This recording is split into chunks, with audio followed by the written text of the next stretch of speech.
Hello, I'm Dr. Mary Lannon. I'm a reviewer here at Solutions IRB, and I am one of the reviewers who works a lot with our educational school-based studies. We recently had our November Lunch and Learn focused on parental consent in education research, and for those of you that were unable to attend, we are creating this short PowerPoint to provide you an overview of what we discussed. As we get started, I think it's important to clarify just a couple of definitions here. So when we refer to active consent, we're referring to explicit signed consent. The parent has given explicit consent for their child to participate in the research. References to an opt-out or a passive approach are where we are looking for implied consent simply because the parent has not said that they do not consent. NIH has defined this as, and I quote, passive consent, which is ethically questionable, requires parents to sign and return a form if they refuse to allow their child to participate in research. Active consent requires parents to sign and return a form if they consent for their child to participate. End quote. So keeping those in mind, I think, is important. We really shouldn't be referring to an opt-out or passive consent anymore. The word consent technically requires explicit agreement. Although that's not always how that it is used in research or in practice. But I think having those definitions in mind as we move through this presentation will be helpful. Solutions IRB is now requiring active consent from parents for all school-based research studies. This means that the parents must provide documented consent before their child can be included in any study, and there can be no opt-out or passive approach to the consent process. This requirement is not applicable to studies that are using de-identified secondary data that has already been collected by the schools. But for any study where there would be a parental consent process, Solutions will be requiring that active parental consent. This aligns with a shift toward increased requirements for parental consent and parental rights to privacy among school districts and state laws that we're seeing increasingly enacted throughout the country.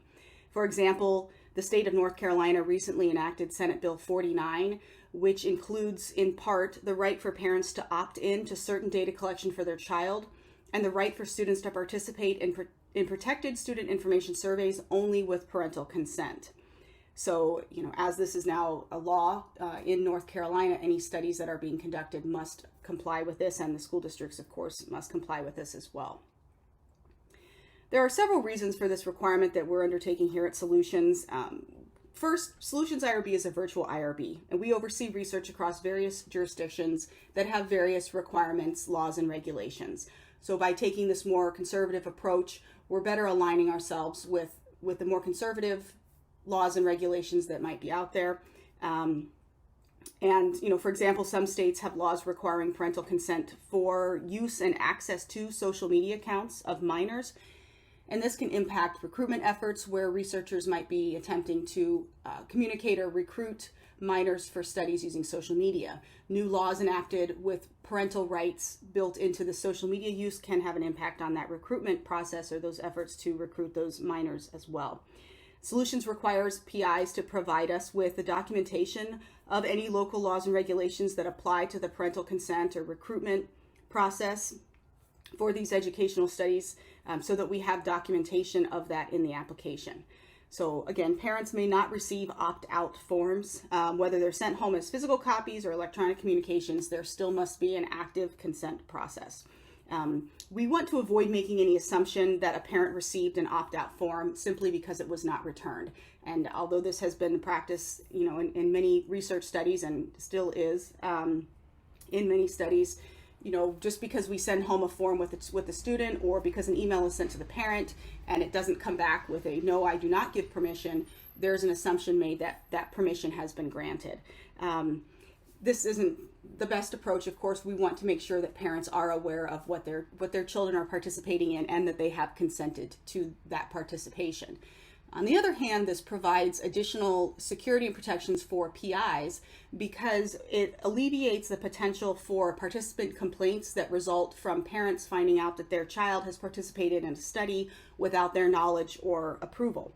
So it actually really does benefit the research team as well in that regard. And we have so many different ways to communicate digitally and electronically with parents that it's not as difficult as it once was to get these forms sent to the parents and have them sent back to allow for that consent process to take place.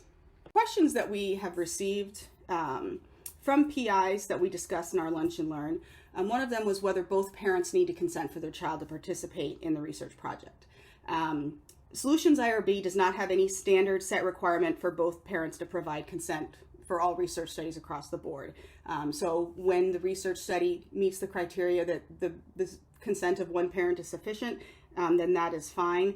But again, based on the nature of the research or any applicable laws or regulations in the jurisdiction or the school district where the research is being conducted, it may have an impact on whether that requirement is changed and whether both parents are asked to provide consent.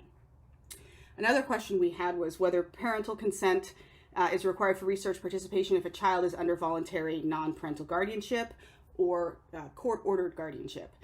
So in these cases, parental consent would be consistent with guardian consent. And for this reason, it's always a good idea for PIs to include that verbiage in their consent form. So parental/guardian or parent/guardian in the consent form. HHS sets out in 45 CFR 46.409 that before children who are wards of the state for any other agency, institution, or entity can be included in either of the two categories of research, the research must meet the following conditions. And this includes that the research must be either related to the child's status as wards or conducted in schools, camps, hospitals, institutions, or similar settings in which the majority of children involved as subjects are not wards. And second, the IRB must require appointment of an advocate for each child who is a ward, in addition to any other individual acting on behalf of the child as guardian or in loco parentis. So those, again, are the federal regulations, and we will continue to adhere with those as well. We also had a question whether consent refers to an opt-in consent or an opt-out consent. And again, as I've mentioned, Solutions IRB requires the active consent, meaning that the parent must provide explicit permission for their child to participate in the study. So no opt-out or passive consent is permissible. In some cases, the PI may refer to consent as opt-in. This really is consent and active consent, but the form should be titled appropriately, and we should not be using the term opt-in. One point that I will make on that note as well is that some school districts and state laws and regulations permit a general opt-in. For example, so a parent can go into the school district website at the beginning of the school year and opt their child in generally to all studies that may come up or any future studies that may come up during that school year, rather than individually opting in or consenting to each specific study. While that is permissible by some school districts and local laws and regulations, Solutions IRB will still require specific active parental consent for each study. So there can be no general opt-in to multiple studies. The parents will have to have signed a consent form specific to that study, specific information about that study included in the consent form to meet the requirements for Solutions IRB. We also have had some PIs ask us, if they've got an approved study currently in data collection that is doing a parental opt-out, does it need to be changed? Solutions IRB is not issuing a blanket requirement that all studies go in and change to update to our new standards here.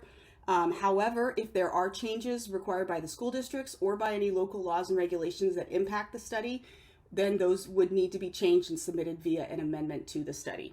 So for example, if you are conducting research in North Carolina that was using a parental opt-out passive consent process, that would no longer meet the requirements, the rules and regulations for North Carolina, and so an amendment would need to be submitted to change that consent process to meet the new requirement. So PIs are encouraged to stay on top of the local laws and regulations or the requirements of school districts in those jurisdictions where they are conducting research and make any amendments to the study as needed, because our research must always be compliant with local laws, regulations, and any requirements that are made by the districts where we're conducting the research. Having said that, there may be some situations on a case-by-case where a study comes in for annual check-in or an amendment, and if there is a need to request that change, PIs will be notified of that at that time in the process. So I'd like to thank you all for taking the time to listen to our presentation here.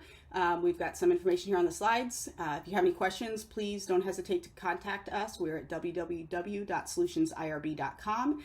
You can also contact us via email at correspondence@solutionsirb.com, or you can call us at 855-226-4472. Thank you all.